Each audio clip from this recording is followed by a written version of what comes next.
Leland Live, Talk 5506. Let's do everything else that we haven't done and maybe go back over some things this hour. We start the hour with Huey Tampound. That's Tommy and Adam and all those guys. Now, for weeks and weeks, since well before Christmas, when they joined the show, we've been talking about the gun counter. I love the gun counter.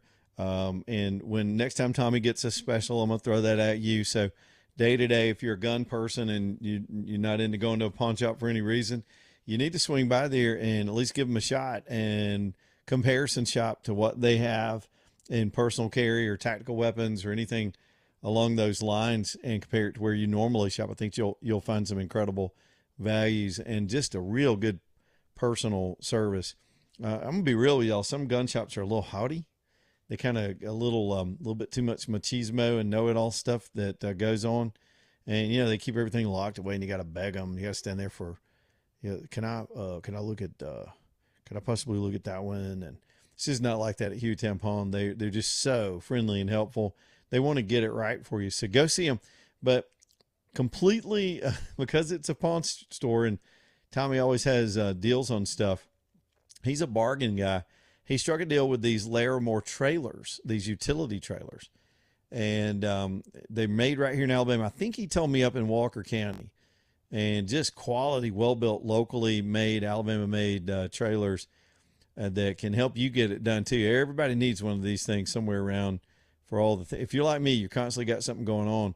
In fact, I'm considering getting one myself because I've got a larger trailer that's really cumbersome to move around. I had to help my son move some things Sunday, and I could have used a smaller little trailer to get that done. But anyway, these are great. They're priced at $14.99. The entry level price is $14.99. Single axle. You can put a lot of weight on these things. He can tell you all those specs. Fold down ramps. These are open style utility trailers that you'd use to move a lawnmower, an ATV, or take your stuff to the landfill or whatever. It's help some people do some things, whatever you got going on. Huey Tampon, and the cool thing about theirs, they'll finance these things for you too.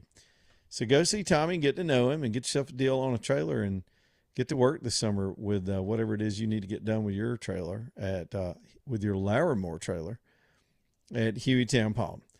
All right, let's go back to the top. I think I just read, I'm scrolling around here. There's so much coming at us this afternoon. I think I just read that the Tennessee governor's already signed into law their new congressional map. I hate to keep going over and over this stuff, but it is such a dominant story right now, especially here locally. It just passed the House this morning, and I didn't see a Senate vote come across. So that may be just some bad information, but I'll keep looking for confirmation on that. So Tennessee going for 9-0. And here's the funny thing in Tennessee. And I don't know their politics, and this is one of those things where I would get my man Matt Murphy on, but he's up there doing a show at the same time I am. So he and I are on the air at the same time, so we can't do each other's shows anymore. But the politics up there are just as weird as any other state that you would imagine. And they had this one Democrat district that rooted its Democrat nature in the city of Memphis. And, city of Memphis has a right to have congressional representation, black or white, whatever. They have a right to geographically have representation, as we all do. But ironically, the black Democrats in Tennessee raised hell in the chamber today, burning Confederate flags and yelling at bullhorns. One of them got in a fight with a cop. They're just being idiots over the one district that they have specially drawn for them. But they didn't even elect a black person in that district. It's this Steve Cohen jackass. He's a white Jewish dude that's part of an LGBTQ caucus, and he doesn't represent the values of that district, but he kept himself in office. It's a vote for their party. And so what that tells you is this is way more about party power than it is race. It is 100% about party power. And the Democrats have always enjoyed an advantage to try to block up the African-American vote and draw it into districts that they can count on. And you can't do that. That's just unconstitutional. We know this now. So Alabama's pussyfooting. And as of this afternoon, I think I saw a report a little while ago that they may be trying to gavel out tomorrow. I don't know if they're going to end the special session or pass through this concept that if the courts give them clearance, let Kay Ivey call a new election and changing the districts, they'd have to, the candidates that are currently running that think they're going to be on the ballot, and it's going to be so confusing because think about this. Some of the ballots have already been printed. If you take the House and district type races off the ballot to have those at a later date, and we go ahead and have the primary, say for the Senate, that's in the AG race and all that. We're going to look at a ballot that's still going to have the old races on it, but we're supposed to be punting, and that's got to get decided soon. They're not going to go reprint these ballots here with 12 days to go. There's even a guy who ran for the Senate, this Morgan Murphy. I know a lot of people that know him, but I don't know Morgan.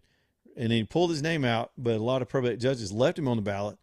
But now he wants to run for the House in one of the newly drawn districts if they do it.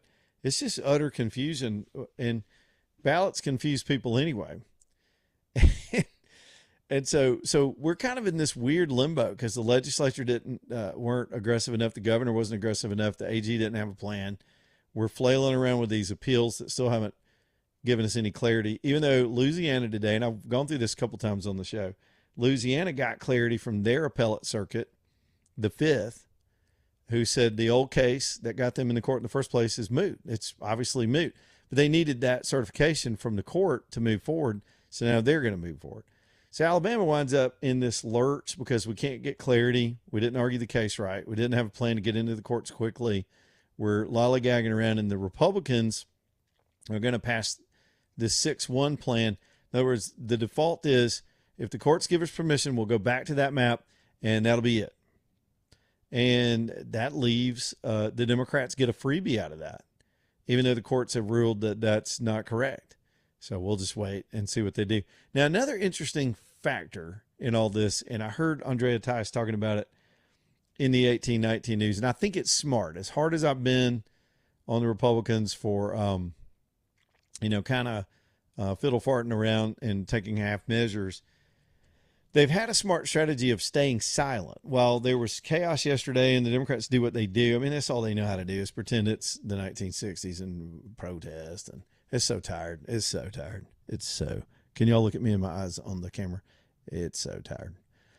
But they keep doing it. And I guess it helps them get their emotions out.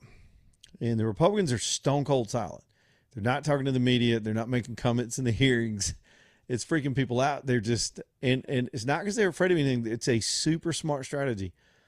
I've been part of litigation in the past. I wasn't named in the litigation, but when Republicans were in the minority, and every time we had redistricting come up every 10 years, and both sides get a chance to draw to their advantage. Y'all, this is the history of the country, by the way. Every political party that has the upper hand in their state draws districts to their advantage. Fact, end of story. Democrats do it. Republicans do it. It's not new. None of this is new. Whoever's got the upper hand in a court case or just by the numbers, when the census comes in, they get in there and draw the best districts that they can get away with. They got to stay within a constitutional framework. So the Republicans, years ago, they had a program really to develop their case where they would be presenting their map, and they had to be able to defend it legally. I'm just giving you all some backstory about why I think the Republicans are being real coy right now. They're very coded in their language to avoid the same circumstances that the Democrats have just lost on. That is, specifically using race as a determining factor of where you put the line, right? So Republicans have always had to avoid that. And they would use language like traditional Democrat voters.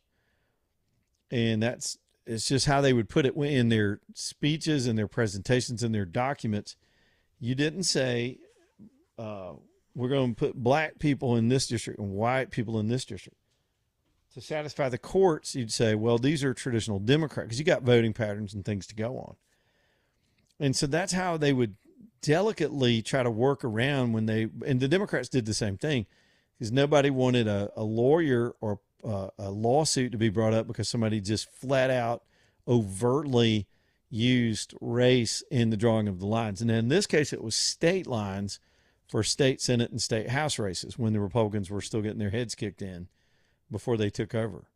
And it was fascinating to me to sit behind the scenes and learn about the process and be involved in some of the strategies and whatnot. But they're very, very careful. The whole point of that long story is they are careful on the approach. And right now they must have counsel because some of them don't have the self-discipline to go ahead and do that. But they must have good counsel that says, don't say a word that's going to get used to then turn around and throw and cause a legal confrontation or controversy or challenge down the road where we're back in the courts again. So you just be quiet, let the Supreme Court speak for itself, draw these districts in a constitutional way, and if in a fair way, we'd just be starting all over with the maps. Every single district in the state would be subject to redraw.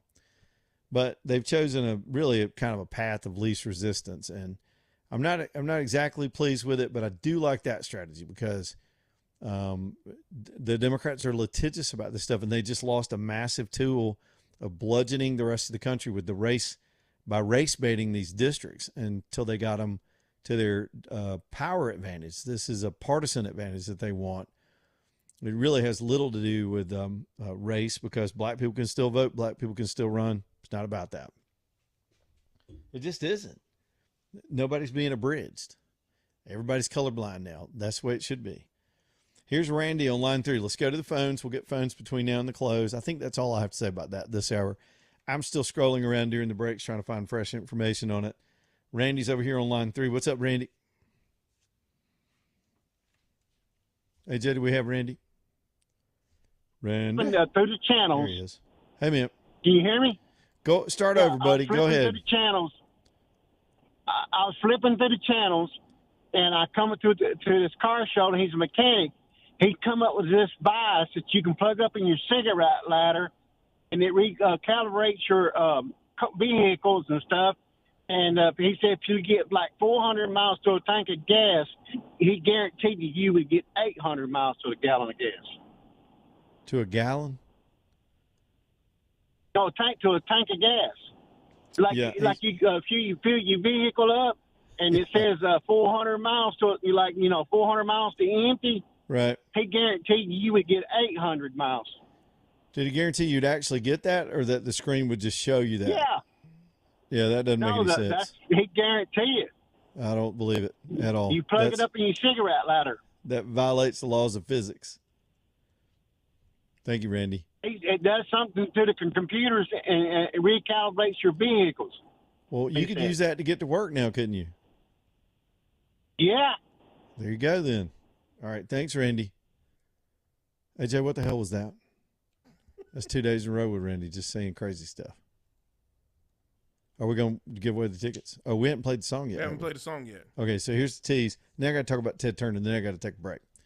In a little while, AJ's going to play a song by either Cattle, I don't even know, Cattle or Brother Kane. Then we're going to give away a couple of tickets if y'all are the third caller when you hear the song, so hang on. A couple of tickets to the Jawbone Jam coming up a week from tomorrow at Iron City. We're excited. Ted Turner died. I meant to talk about this yesterday. This was a headline yesterday, but with everything going on, we can't get it all in some days, even though we got a 4-hour show. Man, it's unique. I did get to meet him a few times. I got to interview him. The first time I met him was him and Jane Fonda at a Braves game. Long story. The game where I shoved Jane Fonda to the ground in a fight. It's a true story. One day I'll go back through that whole story. It was after the Braves won. It was chaos on the field, and I was out there in the middle of it with a TV camera. But I interviewed Ted. I interviewed Jimmy. They were all out there that night. And my dad had an admiration for him because of his vision and the way he built CNN. Dude's a lunatic. He's a total crazy man. But it took an eccentric in his day to build a network like that. Now, it's been ruined, and they've been surpassed by other networks and the internet now. But in its day, it was way ahead. People told him, who the hell's going to watch the news all day? People thought he was nuts. But he turned it into something that changed the landscape of television for a long time. He owned the largest buffalo herd in the United States. And I accidentally wound up parked right next to the gate for this place. A couple summers ago, I was on one of those out west road trips. We were about to cross into Canada. and we had to pull over. Sometimes you just do that with a motorhome. You just kind of get off the road for a minute because you got to fix something or do something. And I looked up and saw this logo, and it looked so familiar. I was like, I've seen that. Where have I seen this logo?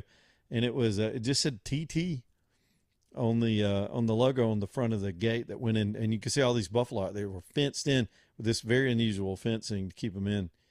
And so I Googled it real quick and looked it up, and sure enough, that was the herd. I was just looking at all these buffalo that this dude owned. He thought it was the future of meat at one point, until Bill Gates came along, another rich guy, and tried to kill everybody. But anyway, one of the fascinating things I remember about him is I read a biography. It was one of the ones my dad had when he passed, and I read a lot of his books after he passed. And there's a line in there about what drove him, because people thought he was crazy, and they did all the way till he died. And it was his own father's suicide. And there's a line in that book that stuck with me since my 20s, and I'll never forget it. We were talking about this today. It said that he has lived the rest of his life as if the bullet that killed his father is still chasing him. I think that was an allusion to his own depression and bouts of mania over some people with high minds and genius drive get like that. And he's always trying to stay ahead of it. He's always trying to accomplish in a way that other people aren't driven to try to accomplish. It's fascinating character, weird dude. But he passed away in his 80s, and good or bad, liberal or not, because he believed in some kooky stuff. That guy was a titan in the way it changed TV and the way it changed the news business. Back here in just a minute. Y'all stay tuned.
Man, let's boogie on down to the bottom of the hour. Two of my favorite callers back to back. How about this? We'll start with Eddie real quick over in Wilsonville. What's up, Eddie? Hey, ladies, I'll tell you why a lot of people complain about this gas prices. What's up? In 1987, I moved to West Palm Beach, Florida, made $10 an hour, had my own apartment, car payment, still went to the clubs, enjoyed my young life. People nowadays at $25 an hour can't make it. After taxes, insurance, 401k, grocery prices, they send all the damn manufacturing jobs overseas. I know people that uses 2 tanks of gas. That's an extra $72 a week just to go to work. And every time you turn on the internet or television, you find out Somalia has stole billions of dollars. Mm-hmm. Politicians are stealing millions of dollars. No one's going to jail. You know, and we're all playing by the rules and getting screwed. Yeah. Exactly. That extra $2 is just another straw on the taxpayer's back, brother. You know, I do think don't know how you can change it. You got a good point. With everything we're up against economically, every little bit drives people crazy, and anything going up like the price of gas does freak people out. There's no doubt. It's good stuff, man. And I agree with you. And we're looking short term right now. Long term, I know it's going to be better. Oh, start putting some people in daggum jail, man. I agree with you. And I was just looking at a story about Ilhan Omar dodging. This woman was in the middle of all those scams, and the Democrats in that state just voted to not subpoena her for her records over how $250 million went missing. So they're running cover for her. California passed a law. If you want to investigate fraud, now they're going to sue you. No, I know it. Yeah. Taxpayers are just fed up, man. But hey, love what you and JJ does. Love the show, brother. Thank you, Eddie. These will they'll cover for their crime. They'll flat do it. They'll just flat look at you and go, "No, we're going to cover for it." We had a U.S. attorney that wouldn't even investigate this senator in Virginia until they had to fire her, and now they just went and raided her home. Oh, I can give you so many examples where they'll blatantly say, "No, we're not going to cooperate. You can't investigate us. We're above it." I mean, it started with Hunter Biden. Well, it didn't start with Hunter Biden. He's one of the biggest. Anyway, here we go. Maria has got a traffic update for us over on line 2. What's up, Maria? Center lane, 280 eastbound or outbound, just before 119, there is a stalled vehicle. Okay, let's reset that again. Stalled vehicle causing trouble where again? 280 east or outbound. Outbound. Just before 119. Oh, man, that is in my neighborhood. Y'all look out for that. Look out for that. That could be a quagmire, especially this time of day. Thank you, Maria. Good to talk to you. Maria is better on the traffic than just about anybody. She's out there in it every day and lets us know. And that heads up will save you. Especially this time of day. 280's been a mess lately because of all the various construction that's going on. It can be hit or miss. So again, 280 outbound near the big 118 intersection. That's right there close to Walmart. Got a stalled vehicle gumming things up. Let's do the bottom of the hour break. We'll come back and keep on trucking. Take more of your phone calls too. Leland Live, Talk 99.5. Y'all stay tuned. Back in a minute.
It's 5:35, Leland Live. Let's keep on going. Stockton Mortgage, always with us about this time every day on the show.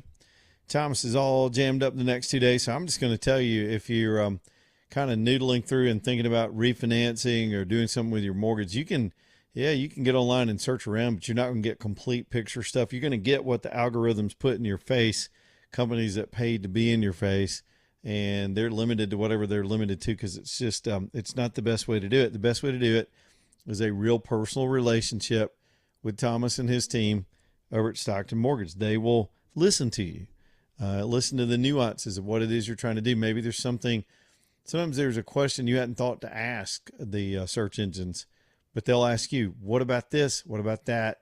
Gameplay, and then steer you into the direction that's best for you. And then get you to the close. If you're ready to go and you match up with a program that does what you want and is the best rate and option for you with your situation, they want to say yes. They want to get you to that closing table, and they do it all the time. It is savewithstockton.com. They set up this website just for folks in this audience. Savewithstockton.com. All right, we've got time for a few more calls. Let me throw some other nuggets in there too. I keep scrolling around looking for updates on some of these pressing stories. I can't help but be distracted by all these TV ads, especially for the Senate races. And I think I'm going to try to start lining those guys up to come on next week. Usually I can get into being an ad critic, and it's just something to watch. So today it was a little bit of a faux pas. The Barry Moore campaign is riding high on their Trump endorsement, and they got Trump to sort of re-endorse to try to re-emphasize that linkage, because the Trump name still sells, as we saw in Indiana the other day. It's not 100% conveyance to who the next person will be. And let's be real, Trump's team, I'm not saying Trump's sitting back picking these endorsements, because truthfully, he doesn't know all these members of Congress. Let's be real, he does not know all these members of Congress. He hears about them. Unless they're on Fox News and they're hot, he doesn't know who they are. I'm just saying. But I don't blame the Moore team for running on the endorsement. But apparently, if I understand the story right, Trump put out an endorsement of sort of re-endorsed Barry Moore, but put out that he was running for the House. And then they had to correct it and endorse him again and said, no. Well, that Barry Moore that we all know and love and appreciate because he's such a great, he's actually running for the Senate. Because he didn't know these people, but they're going to exaggerate every single connection they can to the White House, and I don't blame them. There's Barry Moore got his picture next to Trump at the Oval Office, and I just saw, what made me laugh was I looked up and saw Steve Marshall making the connection through implication too, and at some point I'm sure the AGs have to, went to a briefing. He was at the White House, got his picture made. You can tell he's at the White House. There's a single photo of him at the White House, and so he worked that in the ad. I guess you got to work that in the ad too. Let's see, I'm important. I'm at the White House. They're just so funny. They're just funny. It's a terrible ad, by the way. I don't like the ad. I don't like the optics of the ad are not going to sell Steve Marshall. We got to endure this for several more days. And then in that race, though, people ask me, how's it going to go? Right now, it looks like Moore's got all the momentum. It's a little bit of a jump ball.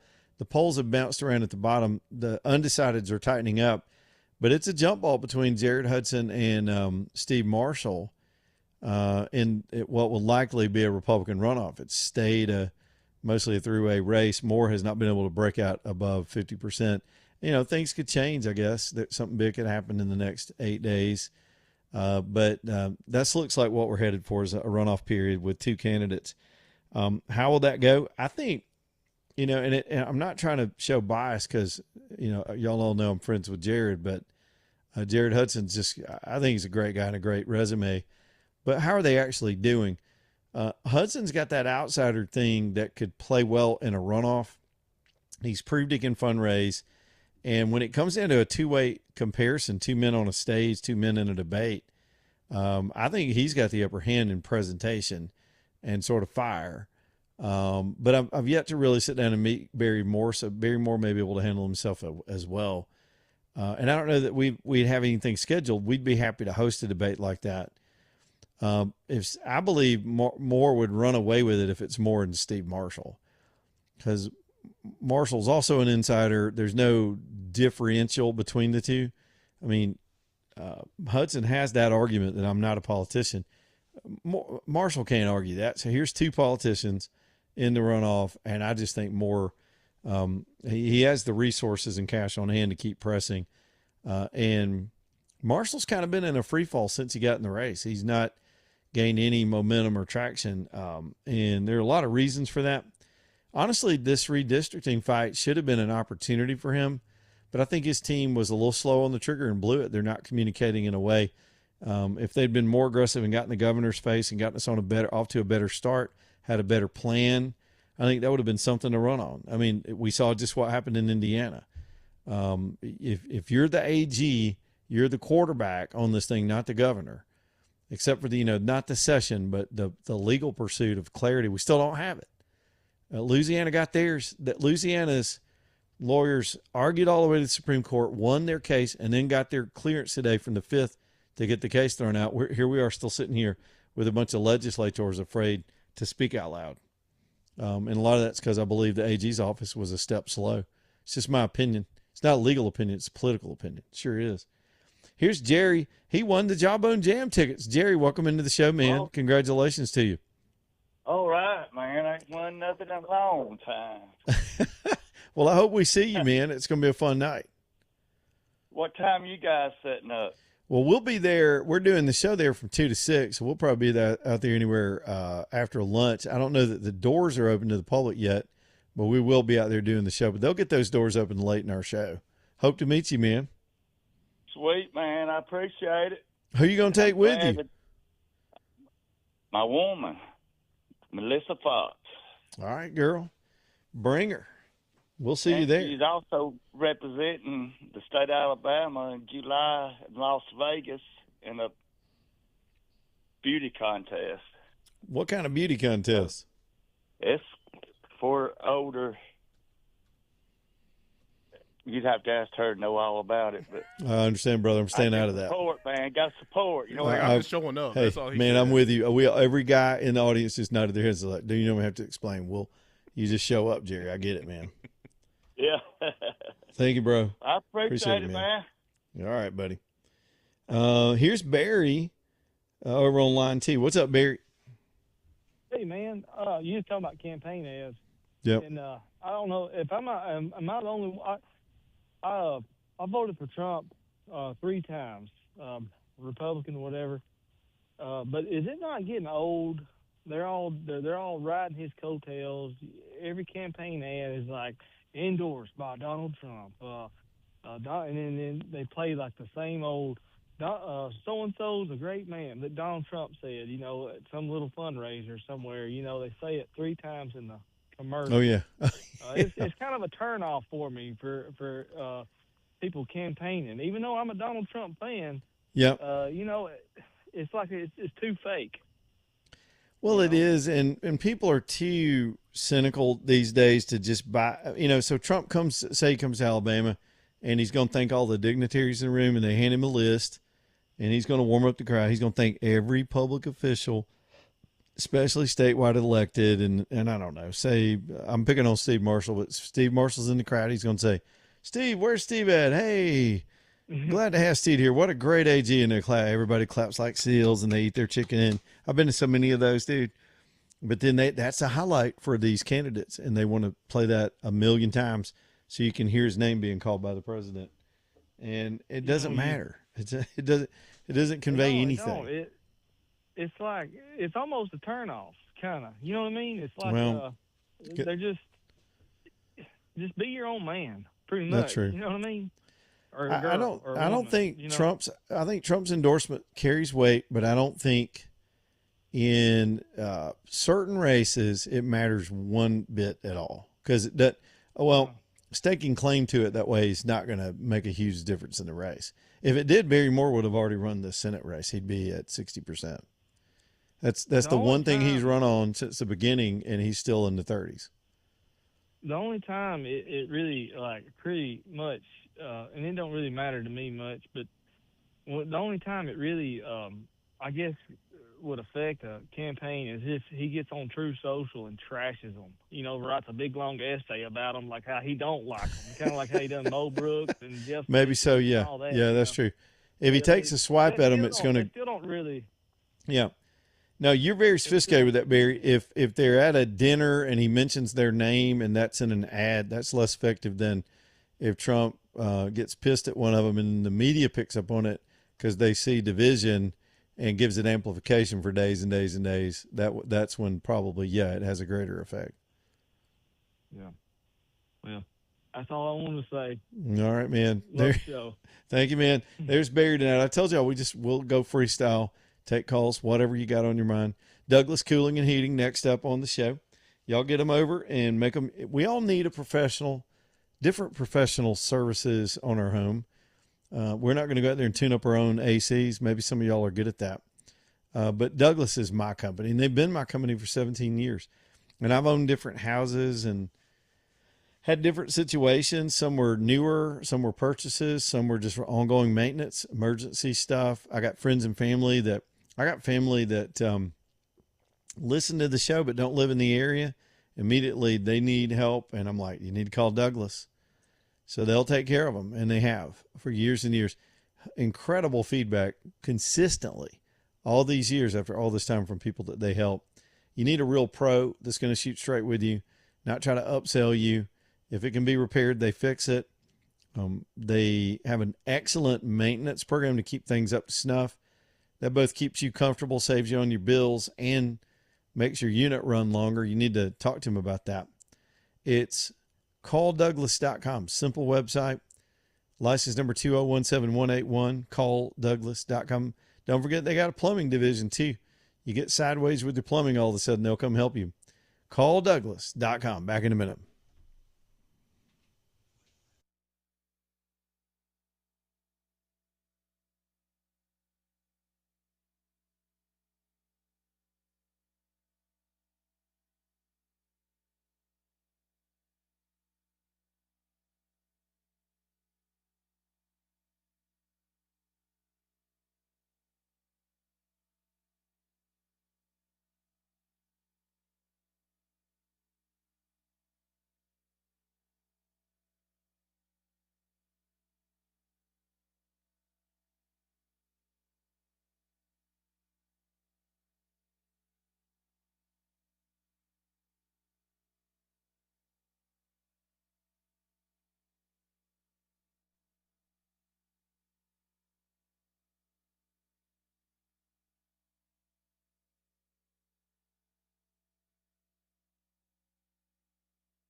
Well, somehow it's 5:52 on a Thursday. What a week. Crocker Moving Services next up here on the show. That's Eric and his team. We got a lot of moves that happen in the spring and summer. They were hiring, and I think they filled all those positions. But if you're still looking to work for a real company that'll train you well and treat you well and to do an honest day's work, moving furniture is not easy. That's why people pay other people to do it. But if you're a young man or you got a young man in your life that can handle it, or a really, really tough lesbian, y'all just get on over to Crocker Moving Service. You got to pass a background check and perhaps, of course, a drug test and all those things. They just hire quality people. I wouldn't show up with a spider web face tattoo or anything, but let them. If you got MS-13 across your forehead, what I'm saying is maybe you shouldn't apply. But Crocker will put you to work all summer because they are busy. And you can use them too. I've told you my story over and over. I've used them a few times over the years, and never more than a 2-hour rate. That I'll always call them and say, look, I got all the little stuff. I just need you. I got this many pieces and this many rooms. They tell me exactly how long it's going to take. In one case, it was a big old safe I bought spontaneously. Didn't even think about how to move 1,000-pound thing like that. But they do this all the time. Pianos, pool tables, big old heavy things that need some care and ingenuity and maybe specific equipment. This is what they do at Crocker, and they'll help you too. It is crockermovingservices.com, crockermovingservices.com. Man, I'm tired of talking about maps and all this other stupid stuff. Here's a weird controversy from down in South Alabama. I did not know this was even going on. So many of y'all know Orange Beach really well. Highway 161, down around the wharf, all those developments as Orange Beach and Gulf Shores grow. Now, I haven't been there in years. I used to go there all the time. Just haven't gone to that part of the beach in a while. But they were trying to create, there's a plan to create a Dolly Parton dinner theater down in Orange Beach, and the residents down there are fit to be tied. They are not happy with this program. This is one of these. It's called Pirates Voyage Dinner and Show, and it promises clashing pirates, soaring acrobatics, and dramatic special effects, just like the events that you go to. People love going to those in Pigeon Forge, and I think Panama City Beach may have one of these things. But they called it the Dolly Parton branded entertainment theme that tourism driven. This is an AL.com piece to give credit to the story. But Orange Beach had a town hall or a planning meeting the other night, and the whole town showed up. They're pissed off. They don't want the traffic. They don't want the spectacle. I mean, they got a lot of traffic down in Orange Beach as it has grown, and they're trying to keep it. They're in a struggle. They don't want it to be Panama City, and they ran off the Spring Breakers years ago, and it's a huge asset here in the state. And they'd rather it to be a little bit more like a little low key, like Destin or 30A. They say places where it's a little more family, a little more quiet, a little less hectic. And this ain't the thing. The planning commission took up this and a bunch of other stuff. But any kind of development, any kind of growth is going to get these challenges. The new thing lately are these, and we'll go back to this real quick, these data centers. And this isn't just a battle here in Alabama. The city of Birmingham has been dealing with it, whether they were transparent or not on a deal that quickly got approved. And I think it's still facing some challenges off Lakeshore. A deal down in South Alabama was just spiked. But they're going to build these things somewhere. And some of the proponents of it are starting to make an economic case about how the tax return based on the square footage is even better because of they have to pay taxes on some of the operational structure is good for the areas. And it's not just about job production, but I guess tax-based production. If you put another comparable industry in, and I'm not sure I buy it. The other problem is going to be water usage. These things, I don't know why they need so much water, but they need fresh water, and it's a real drain on that utility. And the assumption with a lot of them is some of these things, just the single AI plant alone, they call them data centers, AI plant, whatever, will use as much power as a whole city. but it's coming, and I don't know how we avoid it. It's like prisons and landfills. You got to have them, but where do you put them? And there's some videos online of the noise that emanates from these things. It's a drone, white noise sound that some people say drives them crazy, kind of like the windmills did. I want to keep studying up on the battles because some communities are welcoming them and trying to partner with these companies. And I think Alabama Power, the move it just made to take over the PSC, I think it has a lot to do with this. They're doing some PR rehabilitation right now about freezing the power rates and how that's such a good thing. And I get why they're doing that, because the battle's coming, and all the utilities, all the people that can sustain these things are going to be in this fight, and it ain't over yet. It's just getting started. Anyway, that's enough for today. Appreciate y'all hanging out with us today. We'll see what tomorrow brings. Maybe the last day for the legislature in this remapping fight. Tennessee, by the way, did pass that thing, and the governor signed it. They got a new map. That was fast. Birmingham Broker bringing you the show tonight. One more time for Craig and Keith and those guys.